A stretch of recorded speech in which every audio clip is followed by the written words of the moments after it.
Hello, team. Hello, everybody. This is Josh of Planetary Magic, Lamahum Karanata, and I'm very much interested in trying out a new kind of series where mainly I'm reflecting on certain points and perspectives I see out in the wild, according to astrological magic, planetary magic, astrological remediation, and sort of the implications into one's broader life on those perspectives. It's definitely very difficult, I think, to have access to good quality information of what it means to be a practitioner doing these kinds of things.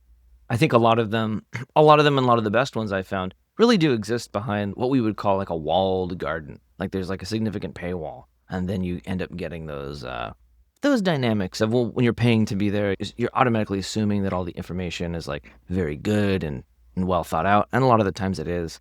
But in terms of like a nice public forum of being able to communicate one's experiences, unfortunately, and this is my perspective, I'm sure it could be fine, but unfortunately, Reddit seems to be where a lot of the public discourse exists in terms of astrological magic and planetary magic on the planetary magic sub, which is quite nice.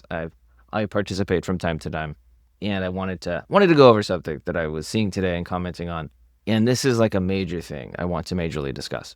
But this new series, mainly refining our ideas of practice, refining our ideas of concepts of astrological magic. A lot of the people that talk about this practice the most are kind of in a cycle of like regurgitating best held wisdom and understanding. And for those who are mainly coming from like a Western astrological magic corpus, and not really even the ones who are reading, who are able to like directly read the Latin or directly read some of the German and some of these languages of the original text. One thing I've noticed is that we're getting into a cycle of a lot of the experts or popular experts so far in this space. There is a lot of their information, which is very, very good and excellent. Then there's another section of this information, which is based off of their own experience, which I think is also very valuable. But then we get another subset of information, which I like to think of as why grandma cooks the Thanksgiving turkey the way she does kind of information, this is just kind of generally accepted ideas or beliefs without a good finding. And for those of you listening who don't know, U.S. Customs, it's like going home and your mom or your dad is making a delicious like festive meal or something, and you notice that they are cooking the Thanksgiving turkey with the oven that's like slightly open. And and you ask them, well, why are you doing this, Mom? Like, come on, the turkey's cooking for like 8 hours, and it's taken a lot longer for it to happen. And so they ask their mom, why are you even doing this? And their answer is, well, this is just how we've always cooked the turkey in our family. That's how my mom did it, and that's how her mom did it back at the old house.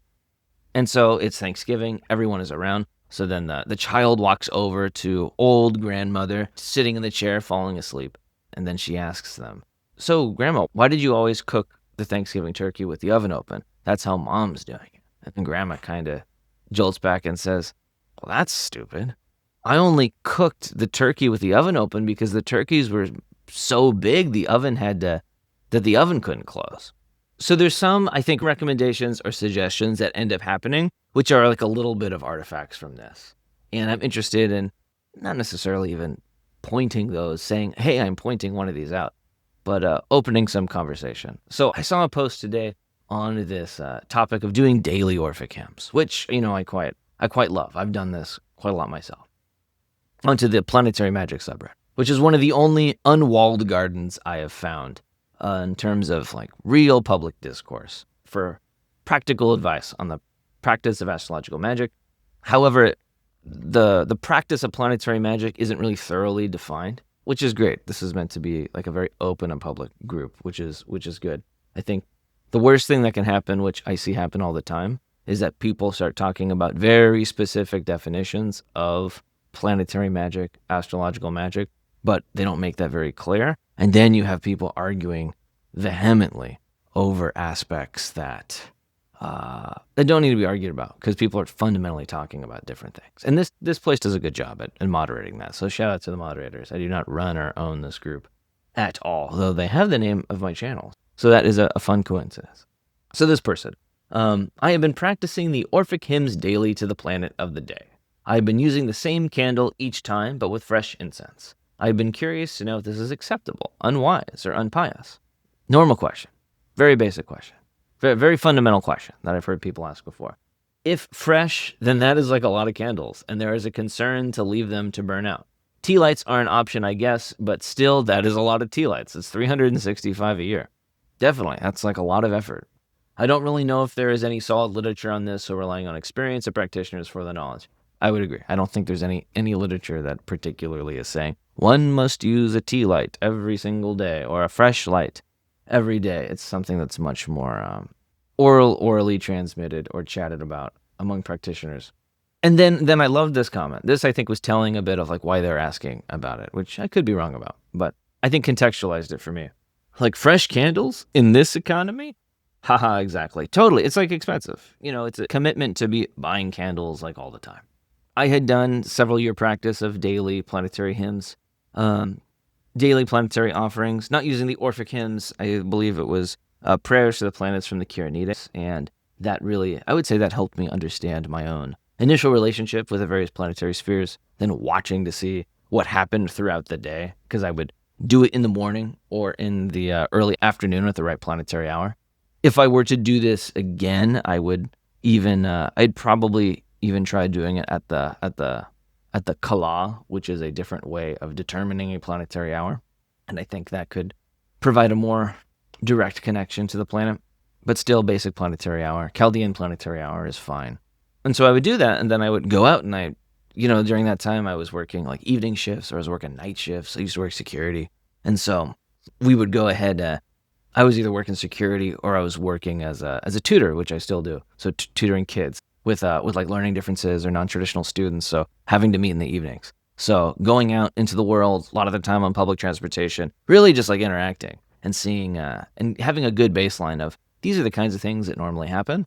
And then once I started this planetary offering practice, really getting to see like, well, what's changing? What seems to be out of the ordinary? What really seems to be out of the ordinary? And being able to try to draw some correlations between the planetary magic. So I love this like idea as a concept.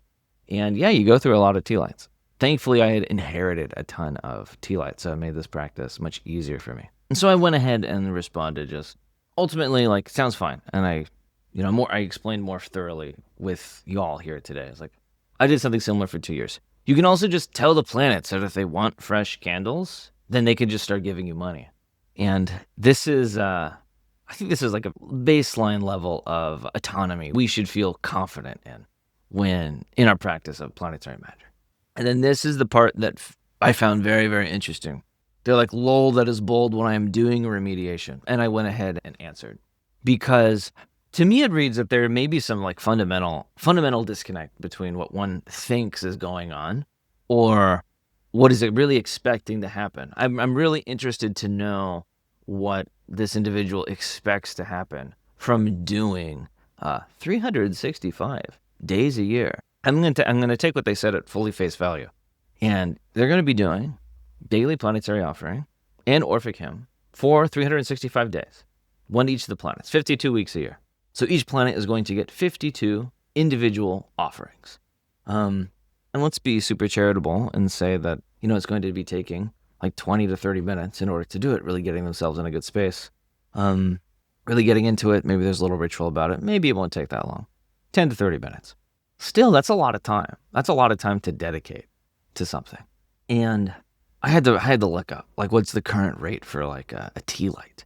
And you can get about a couple different places. I looked it up. You can get about 300 tea lights, paraffin tea lights, for about $60, roughly. Say you wanted to be a high roller and you wanted to buy premium beeswax tea lights from like an artisanal maker on Etsy or something. $300, about $1 a light. Still, I think pretty doable. Because you have to consider that some of these planets, they're either going to be your Ascendant Lord, which if you're friends with your Ascendant Lord, it's making you money. The Second Lord, House of Wealth, in charge of your bank account. Fifth Lord, in charge of how you're applying your ideas and applying your intelligence. Boom, also making you money. 10th Lord, your career, making you money. 11th Lord, literally the house of income and the allies in which we can partnership with, making you income. We have a lot of options for for money to come. But maybe this person like really isn't interested in money whatsoever. And so I thought about that and I didn't want to assume anything. So then I had just given this last point, which was like, ideally part of this process is you end up figuring out which planets seem to favor you and seem to favor you best based off of the good fortune you experience in the day after you practice. Maybe even before, maybe in dreams. But you should have a qualitatively different experience on some of these days rather than others. And because you're doing it every single week, you at least have some individual data to compare week to week on day by day. What are the kinds of things that happen? How long did it take for me to start seeing something beneficial? So I ultimately just found it very curious that, and maybe, buying a candle or whatever, not everyone is actually going to like price out. Like, oh, how much is it actually? Oh, it's only $60 for 300 candles. This is a way that I waste $60 normally. Maybe they're also in a situation. Economy is like tough right now. Things are rough. It's hard to get extra money. That being said, I know people slinging tarot readings on like Whatnot and live shopping for like $10 a reading, which is way too little, in my opinion. But, they have they're doing way more than 6 readings. They're making $60. And it's also a little interesting or concerning. There's this idea of they asked the question in the first place. So there's maybe this idea of oh, I would like to do more, or I think more should be done. But they don't think what they're doing is even worth $60. I think that's the most concerning. Because then it makes me think that, well, if you don't even think that a year of practice as remediation, a year of practice is going to result in $60 free of value maybe, then what are you doing with your time? You got to be doing something else. There's a better form of magic, or literally anything you could be doing with your time. Even if it isn't for the main purpose. Maybe this individual is not even doing it for the money, but as a collateral benefit, as an uninterested collateral benefit, especially since some of these planets rule these houses that have to do with money, that have to do with finances, that have to do with wealth and safety, that $60 won't just find a way into their life as a gift, as a raise, as $20 3 times on the ground, as a tip for a product or service. A little bit concerning. And it makes me really ask, what is the remediation even going to do? What is even the purpose of the remediation if you're not even getting $60 worth of value out of it? Now maybe they have a family member and they're doing a 365 day really commitment or retreat, sankalpa, fun Sanskrit word that I enjoy, in order to benefit a family member or a loved one. And they're dedicating all of the merit and they're dedicating all the resources to that. Maybe this individual struggles with their mental health. And this is something to help them with that. And that's definitely fine. I'm not here to say that finances or money are the end all be all or a very important thing. I myself, I am a very results oriented individual. And I spent a career just helping people with businesses, with these kind of entrepreneurial efforts. So my mind and intelligence naturally goes to fighting the problem of, I don't have enough money in my life. How do I get more? And then utilizing our relationship to the divine spirituality to help us sometimes get our head on straight or get an unfair magical advantage in whatever area of life or domain of business that we're entering in. And it's certainly not for everyone. I understand that. But ultimately, anything you do, it's hard for me to believe that anything anyone does consistently for 365 days is worth less than $60. Because that also means that the planets don't even value you. If they actually want it and think it's better, and you're doing good offerings, and they value that level of consistency, it would be in their best interest to give you $60 so you could give them fresh candles. Thus, I suppose, what is it? My final thought or final point on this is that if you can do this for 365 days and not get $60 to buy you new candles, then you definitely don't need to be using new candles at all anyway, because they're not giving you the resources you need to conduct the offering. Therefore, thus, the offering actually isn't that beneficial. It does not move them, does not move the planets, move the mind, or their other influencing factors to give you that kind of result. Well, that's all I really have to say. That's all I really have to say on this. If you have any other I don't know, questions or perspectives you see from out in the wild that you want me to comment on, I'd love to do that. Feel free to send them over from wherever they're at. I'm not doing this to disparage anyone or like call anyone out or tell them that they're doing a bad job or a wrong job. I very much believe and I'm of the camp that astrological magic, planetary magic is more or less in a zone much closer to religion. And I'm not of the mind to be telling people that they are following a wrong religion or they're doing their religion incorrectly. That is not my perspective in life.